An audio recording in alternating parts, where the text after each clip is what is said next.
everybody, and welcome to another exciting, fun-filled, expeditious episode of Radiorama, where, as the name implies, I show you how to work on radios, but sometimes other things comes about. And today we have a typical 5-tube Trav-ler model 5170 clock radio with a Telechron movement. This came in with a bunch of other donations recently, and I do not know what its working status is. I'm going to try to take it easy and slow down on this a little bit. My intent is to try to help some of you who might be a little bit newer to restoring radios, and I've tried to make episodes like this repeatedly. Excuse me. Allergies are acting up. And every time I attempt to do it, I leave things out. Anyhow, the plug is missing, so I have it connected to some alligator clips going up to my Variac / isolation transformer. And what I'm going to do is start off at around 50 volts, because that's not enough to do much of anything. And then I'm going to turn the set on and look to see if there's any jump in the amp consumption. If it had a major short, this probably would have jumped already. In fact, it really doesn't seem to be moving, so it could be. Actually, I do hear something. The fact that I hear it almost immediately means there's probably something wrong with the set. Probably the electrolytic capacitors are shot.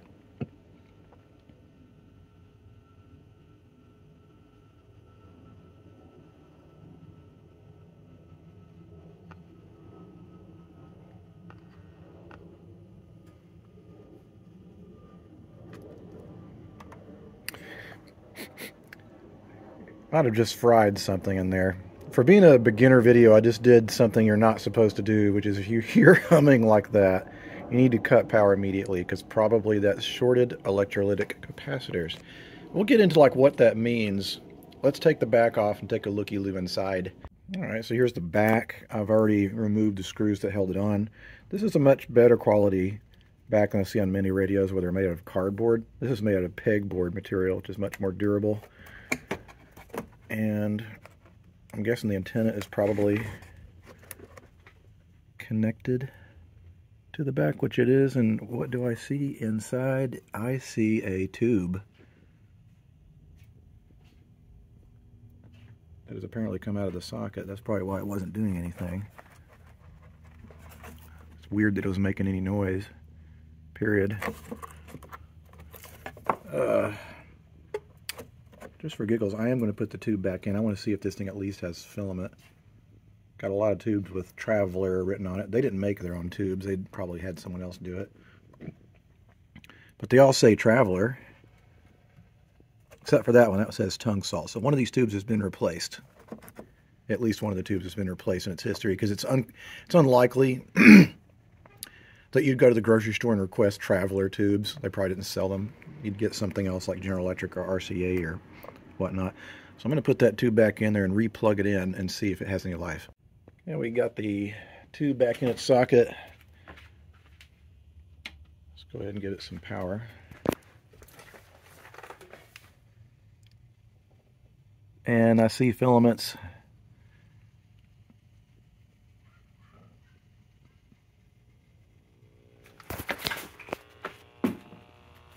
Okay, when you hear that sound, you need to immediately cut power, because that is the sound of filter capacitors. The aforementioned electrolytic capacitors have gone south. So we're going to need to pull that chassis out. Make sure not to lose any of your little screws. In fact, I keep a little dish like this that's magnetic handy.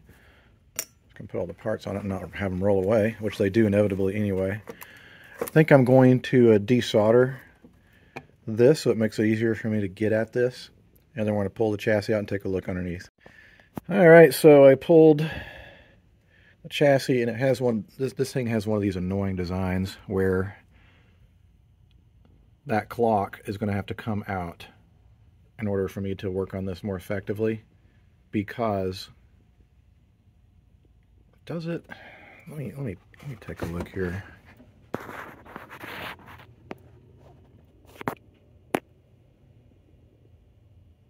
I'm just thinking. I don't think I need to remove it. I can just restore it in situ, if that's the word, because there's a long enough cable here where I can flip this over. Now, if you are new to restoring radios, 95% of the time, what you're going to spend your time doing is replacing a lot of capacitors. And capacitors can be possibly semi-described as being very quickly charging and discharging batteries. And the whole reason is because when alternating current became a thing, meaning it alternates between your outlet and the power generating plant 60 times a second in the US, 50 if you're in other places. Well, that creates the equivalent of, like, over audio devices, a hum. And so there needed to be a way in which to fill in that gap between that 60 cycle hum, in between those 60 cycles.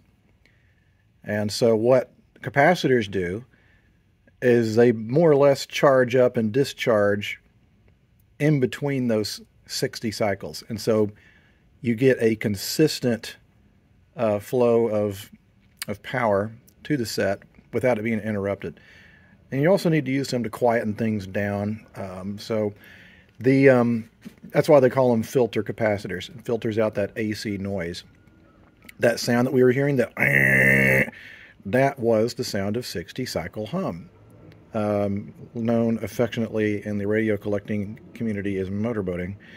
Now, this big, ugly, gooey thing, that is the electrolytic capacitor. There's actually two inside, I think. You can tell because there's two red wires and one black wire, and your black is going to be negative. And this guy is the filter capacitor set. That's what's causing this to hum. And they're different than regular, what we call paper capacitors, in that this has polarity. And it also has a tremendously huge value compared to the rest of the capacitors. Like this says 0.05 microfarads. These are probably going to be like 40 or 50 microfarads. In fact, if I scrape some of that off, I see it says 50 microfarads. It's two of them inside. So we'll need to chop this out and replace the two values in here with two individual new electrolytic capacitors. That's the first thing I'll do. And then we'll give it a test to see if we've restored radio operation. If not, then you can start to troubleshoot, or you need to replace all of these anyway. Don't leave any of these in here. Don't worry about these. These are domino mica caps. Hardly ever go bad. Some of them are starting to go bad, but it's rare. Now, the other thing that's super important in this is what is the cap that goes to chassis ground. See, you will probably hear this term hot chassis thrown around a lot. And there's some important distinctions to be made here. A true hot chassis set would have one end of the AC line going directly to this metal chassis here. Now, why do we have a hot chassis in the first place? The reason is because radio manufacturers found that if they eliminated the power transformer, which is an expensive, complicated piece of equipment, they could lower the cost of the radio. And what they did is they just strung all of the filaments together, like Christmas lights. So if you have old Christmas lights, which are in a series, those will have 6-volt or 9-volt bulbs strung together, and you get enough of them together, and your 120 volts goes in and powers 120 volts worth of light bulbs. Same thing with a tube radio. You'll have and this one has a 50 C5, a 35 W4, a 12 AB6, a 12 BE6, and a 12 BA6. That's 5 tubes. Add all those individual voltages up, you get 110 volt filament string, all combined. Now, this radio is what we call a floating chassis. Some people incorrectly refer to it as a hot chassis. It's not. It's less hot, I guess is what you could say. This cap right here, I'll use cap for capacitor. That's the term we use colloquially. This goes to chassis ground. So this will basically squeeze down the amount of current that's getting to the set. This was a lot safer, but it doesn't meet today's standards. We need to replace that with a lower value and a different type of capacitor altogether. Because this paper cap, if it gets struck by lightning or is a short, it could fuse hard, and then you would really have a hot chassis, which is dangerous. But I'll shut up, and we're going to replace each value inside of this with 2 new shiny electrolytic capacitors. Probably go ahead and replace the 2 ground chassis to go ahead and make that safety enhancement. And we'll give it a test fire to see if it still works. Really not that much to replace in here. There's 4 paper caps and 2 electrolytics. Alright, so I cut the old electrolytic out, and I see I kind of have... Here's the old one, by the way. I have a problem here, which is whatever insulation they used on this color wiring is crumbling off. So I think while I still have room in here, since I've cleaned out some space for the new electrolytics, I need to replace some of that wiring. Got one going to the volume control, so that's... where else is this stuff going?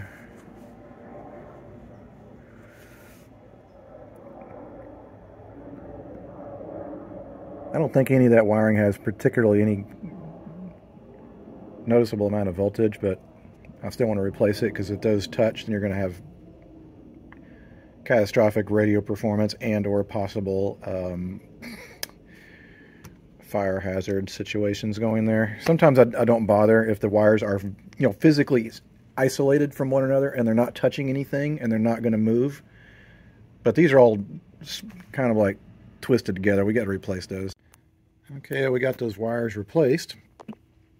And you see I try to keep them just as short as the originals. If you have wires going every which way, that can actually interfere with radio reception. So place them approximately or as close to where they were and keep the lengths as close to being the same as they were as well. Now the next stage is to replace the electrolytics, and this is a very tight chassis.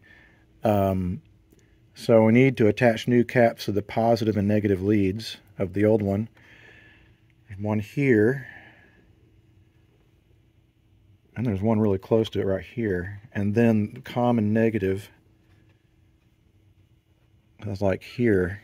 And there's all this crap going over the top of it. I think in order to clear myself some room, I'm going to replace these 2 guys. Because the new caps that these are going to be replaced with are physically smaller, and so I can kind of get them out of the way to maybe clear some room in here. So I'm not doing this exactly in the same order that I tend to do it in. I'm basically replacing most of the paper capacitors before I get to the electrolytics, but that's okay. They have to be replaced anyway. I realized I'm making a mistake. I'm not showing you the basics. This episode's probably it probably is a failure when it comes to showing the basics, but I'll try. Anyway, if you're new to replacing capacitors in old radios, most of the time they'll have their values marked on them. So here it says 0.05 MFD, that means 0.05 microfarads. And then there'll be another number located on it which will tell you what its operating voltage is. And they're almost always higher than the voltage they'll ever see. They do that because you need to account for the surge current that comes in when you turn the set on. Okay, this is rated at 400 volts. And so we're going to replace all these paper caps with modern plastic ones. You see how much smaller that is. And what I do, just because it's easy to lose one's place, is I will take my snippers and I'll snip one end of the old capacitor. And this guy has a sleeve on it. It's woven cloth, so it's good enough to reuse. And I'll put that on one end of the new cap and then solder it in. I know this is hard to see, but soldering it down here. And then do the same with the other side. And that way you don't lose your place. Because if you come in here and you start snipping both ends and taking them out, you'll lose your place, and then you'll have to get a schematic out, which is slower, in my opinion. Some people have to use a schematic, which I 100% support. That's fine. I feel like that once you've worked on enough of these 5-tube sets, they are very much similar. So I tend to only look at schematics when I have a problem and I need to figure out what the issue is. I don't think I'd recommend this particular model for a newbie, because even for me, it's kind of a pain getting in here, trying to... But anyway, the reason I'm filming is because I saw something that is very telling. You see how it looks like there's a resistor that's melting into that capacitor. That capacitor shorted, and so that means the foil inside fused together and it overheated and blew its end out here, and just so happened to also get the resistor next to it melted into it. So that's probably another major reason the set was making so much noise. That's also a great way to damage radios, you know, like not bringing them up on a variac. You can, or if you don't have it, you especially need an amp meter, because if that had been a serious problem and it was fused solid and not shorted, it could have damaged other stuff in the set. I mean, the worst that it could do is that you could potentially damage one of your IF cans, and that would be unfortunate. I've never actually done that. I've done other silly things, like I've caused power resistors to burn open. I had an output transformer fry on me, even though I think it was shorted. But so I'm curious. I'm going to take this out of there and we'll investigate it and see what's up with it. Well, this is slow going. It's very difficult. Anyway, we've got 2 of the 4 replaced. I'm going to go ahead and replace these other 2. One of these is the grounding cap, and I can't tell which one. These 2 caps are like glued together with their own wax, and they're really tight in this corner here. It's like archaeology. I'm like digging through electronics to reveal secrets. Okay, so all the paper caps are replaced, and we've got the safety cap under here installed. That's vital. The only thing is, I noticed is a screw kind of goes in above it. Now granted, there's going to be some compensation for the cabinet. By the way, I busted the crap out of my thumb, so now I got this scary thing on it. But I just want to make sure this is not going to hit anything like that across the line cap. That would be tragic. Alright, it's not, so that's good. So now the last 2 things I'm going to do, which again is usually the first thing I do, come on now, is replace the electrolytics. Now we have all this room, I can get to things easier. So here's our positives, and our negative is right here. It's the common negative, including the 2 chassis cap. So let's get out my caps and put them in, and hopefully this thing will work.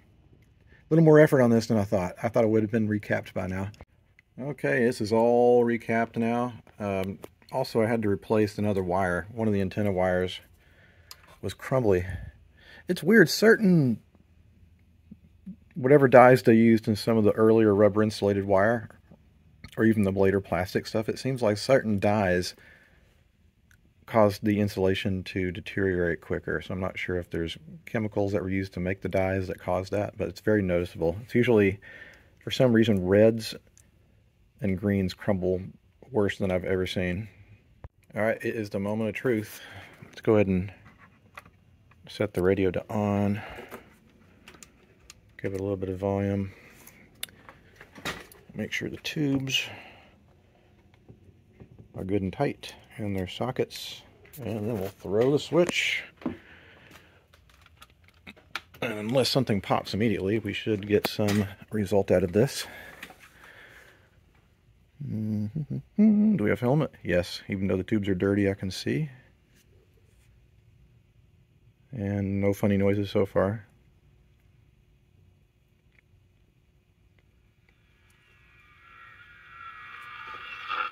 Jacksonville with a 17-14 lead. Trevor Lawrence, 2 touchdown passes. He thrown for a $191. Anthony Richardson, coach. Struggling with sexual identity. They're struggling with...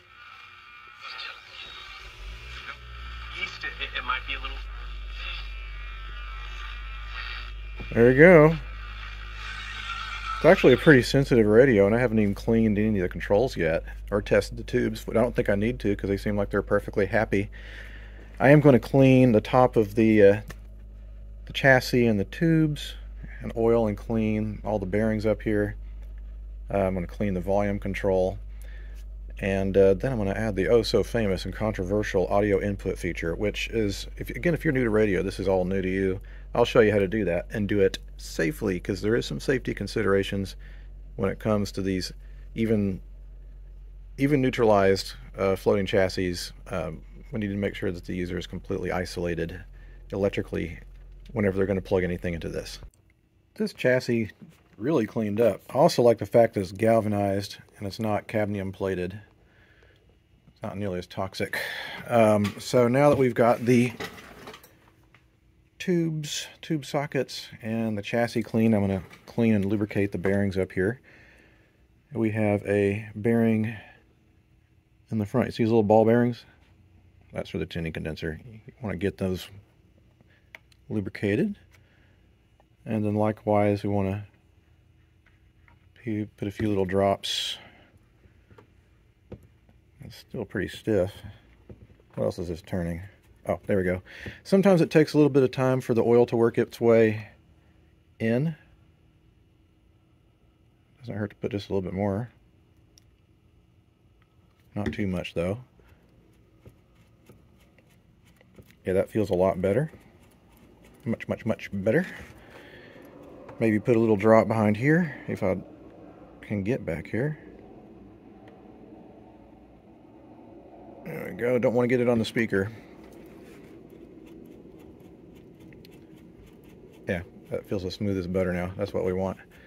You don't want to get any on the string. That's bad news. Now, for the volume control,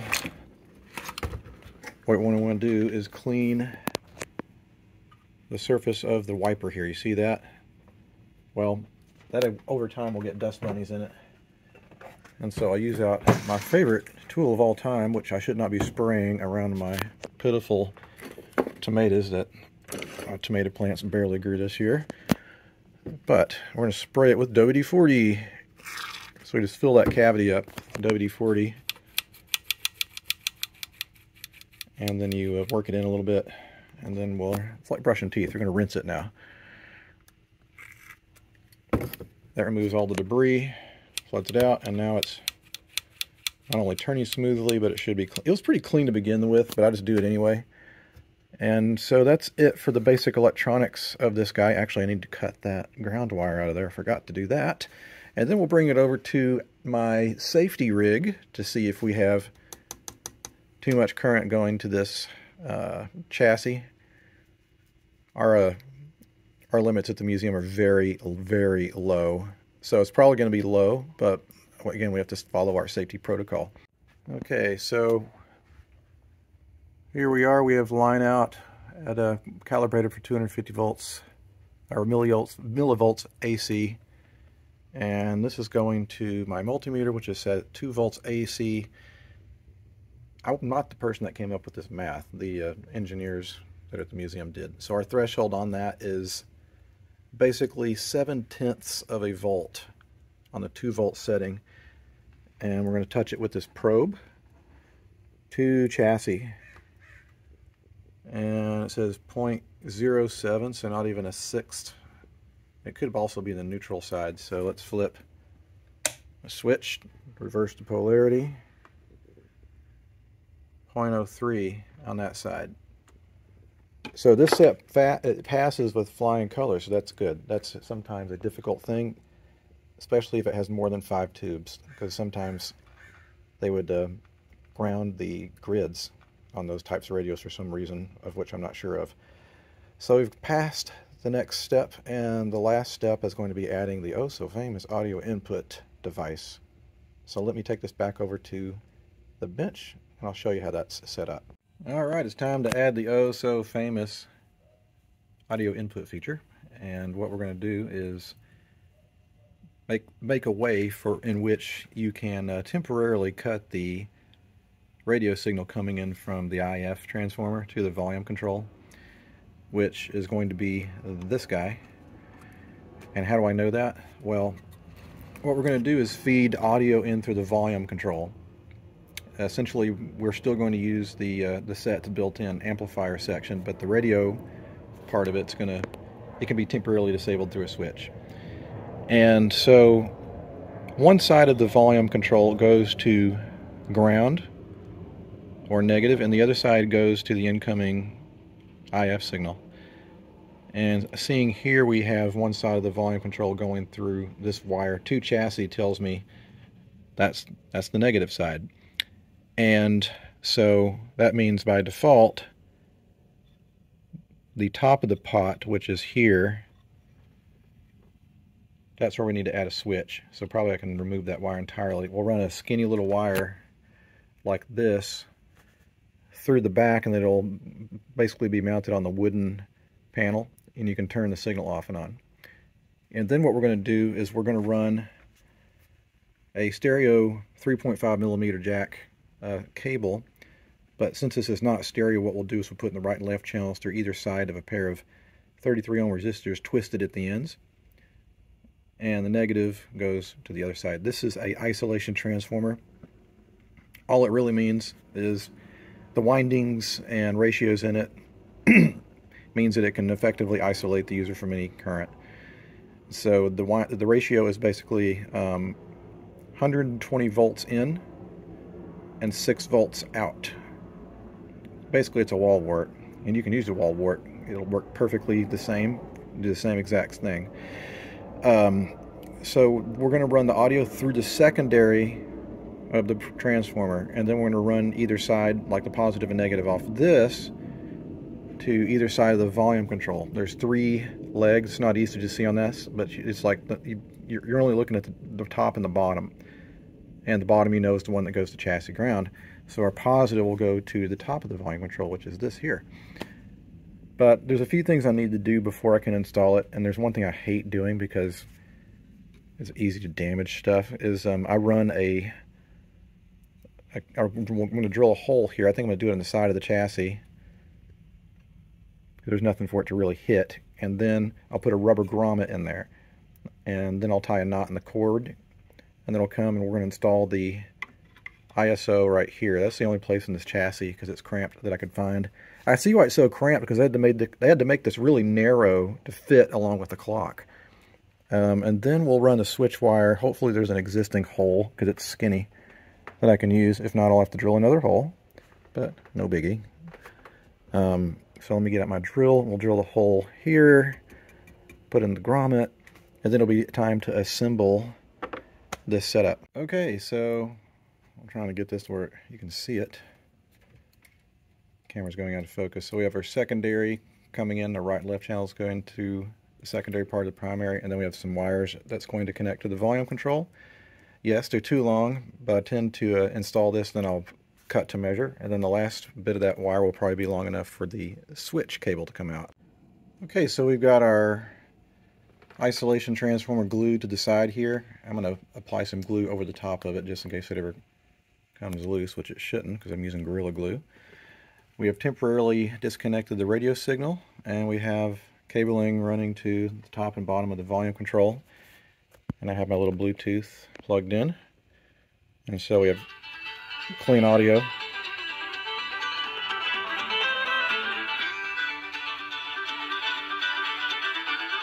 It doesn't sound that bad, really.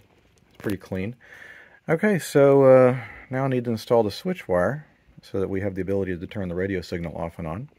And then I'll put it back in the cabinet, and it'll be time to do cosmetic restoration on the cabinet. And we've got some stuff wrong here. Like this wooden block is coming loose. That probably means I need to re-glue some of the seams in this before I reassemble it. Alright, so I need to kind of shear up this cabinet. That one block's coming loose. That one's loose-ish. I might just pull that off. It's on there pretty good, actually, but this is about to come off, so I'm going to glue that back down there and clamp it up. Probably set it outside for a little while. Got a big project at work happening this week, and even though it's a Sunday, I'm having to check my computer ever so often. Some of you guys who are retired should feel lucky that you don't have to answer emails on a Sunday, but whatever. That's how it goes. Okay. And probably what I'll do is I'll just probably pop that off with a screwdriver. Because, I mean, I just want to make sure that these corners especially are real tight. I'm not going to film popping it off there. I'm afraid it'll break something. But I need to glue everything that's potentially going to come loose.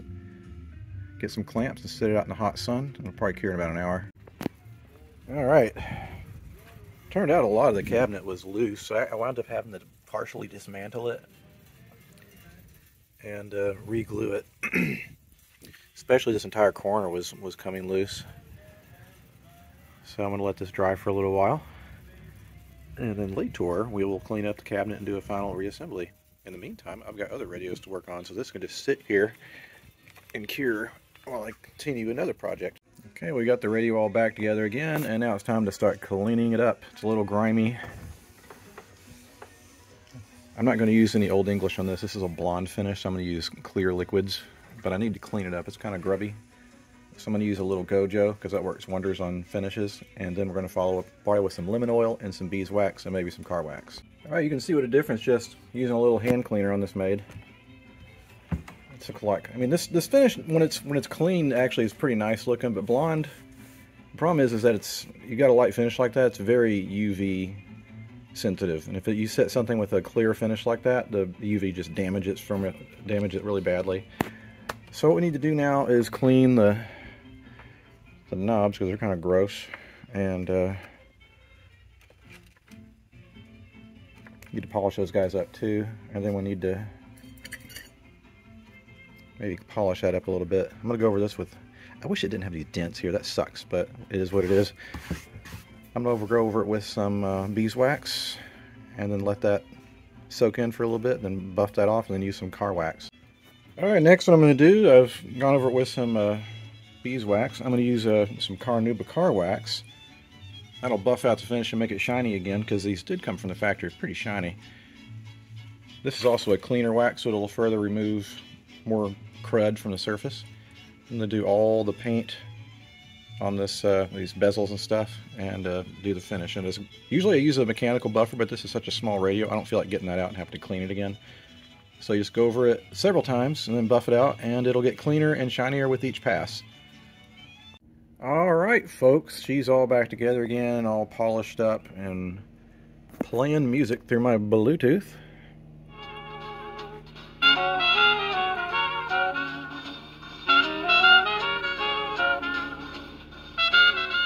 Likewise, if I want to listen to the radio, let's disconnect that, and we'll just flip a little radio switch. More for the Chargers today. The diagnosed has been released. People like you who think they can't have Africa.